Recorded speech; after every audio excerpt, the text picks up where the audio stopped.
Então, pessoal, só para a gente finalizar essa parte agora, né, desse mais um vídeo sobre essa parte de linguagem de programação, a gente finalizar, eu queria falar com vocês sobre um ponto, que é um vídeo bônus aqui, sobre linguagens compiladas e linguagens interpretadas. Agora que a gente já sabe como funciona, como o computador se comunica, como o código binário é gerado, né, pelas linguagens de programação, pode entender um pouco mais da parte técnica da linguagem de programação, que é o seguinte: existem linguagens, vou até vir para cá, fácil.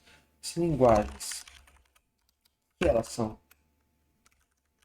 compiladas, existem linguagens que são interpretadas. Então vamos lá. Basicamente, linguagens compiladas, elas passam por um processo que a gente chama de build, tá? Esse conteúdo é importante porque quando você for aprender uma linguagem compilada, saber o que é o que ela faz e por que ela faz aquilo, tá? Então não é um vídeo obrigatório, mas é um vídeo com conteúdo a mais que pode ser útil para vocês. Então aqui a gente passa pelo processo de build, tá? Então aqui a gente tem o nosso build. E esse build, ele é o procedimento que vai fazer com que a linguagem, né, a linguagem escrita que a gente escreveu lá, ela se converta em código binário. Então, esse processo de build, ele vai estar aqui entre a nossa linguagem, a gente escreveu o código, a gente vai fazer o processo de build, vai mandar lá o computador fazer o build, esse build vai gerar o código binário para a gente. Então, ele acontece manualmente esse build. Então você vai e pede para a linguagem fazer esse build, ela vai converter todo o código já em binário para enviar de vez. Então ela faz esse processo de vez. Você faz o código, manda ele fazer o build, ele vai, gera o build, manda para o processador lá, o processador entende a informação e executa para a gente o código. Aí você fez uma nova alteração, ele faz o build de novo, manda para o processador e roda o código. Então, esse build ele acontece a cada vez que você modificou seu código lá, né, ele realiza esse processo de gerar o binário para a gente. Então, basicamente, se a gente for comparar com o Google Tradutor, por exemplo, vocês já viram, né, o Google Tradutor? A gente tem aqui, a gente teria nesse fluxo o nosso tradutor, aqui a gente teria o nosso ser humaninho, e aqui a gente vai ter o nosso computador. O que vai acontecer? O nosso tradutor vai receber a mensagem que o humano está enviando, vai traduzir e vai enviar essa mensagem para o nosso computador. Só que no caso das linguagens compiladas, o ser humano vai escrever a mensagem inteira que ele quer enviar. Ele vai escrever, sei lá, a carta inteira, vai enviar para o tradutor vai traduzir a carta inteira e a carta inteira vai ser enviada para o computador, para essa outra pessoa, tá? Isso é o caso das linguagens compiladas. Se a gente for trazer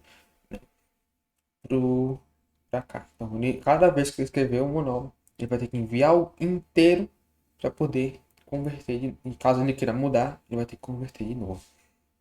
E as linguagens interpretadas, elas não passam por um processo de build. As linguagens interpretadas, cada vez que você roda o código, ele vai, ele salva, não precisa fazer o build, ele não vai gerar o binário do código inteiro. Ele vai passar linha por linha, lá o interpretador que a gente chama, que é como se fosse o nosso tradutor, é uma pessoa que está lá traduzindo. O interpretador vai, pronto, alterou essa linha, ele vai passar assim, ó, pelo código inteiro, para entender o que foi modificado, vai enviar para o computador já convertendo automático. Então, ele é um processo de interpretação desse nosso código, e é muito mais rápido porque é simultâneo. Você vai desenvolvendo, já vai lá, roda, pronto, vindo na tela. Enquanto o build ele demora, que é um processo que você vai converter o código inteiro. Não o código. Não, e é feito depois que você cria o código. Não é uma coisa que acontece simultaneamente. O que garante no build é que ele vai ser um pouco mais performático, né? Porque ele vai demorar ali, mas vai gerar um código muito mais arrumadinho para o nosso computador. Já a linguagem interpretada ela acaba sendo mais fácil para quem está desenvolvendo, mas ela tem um pouquinho menos de performance ali. Então, ela usa o interpretador para isso, para se comunicar com o computador. Então, se a gente trouxer esse DR aqui, né? Ela usa o interpretador. Interpretador. Interpretador. Para fazer isso. a gente pegar esse desenho aqui, né, o tradutor, ele vai pegar aqui, ele vai enviar cada pedacinho de código, igual a gente faz no Google, né? A gente digita rapidão, ele já traduz e envia. Se altera, já traduz e envia.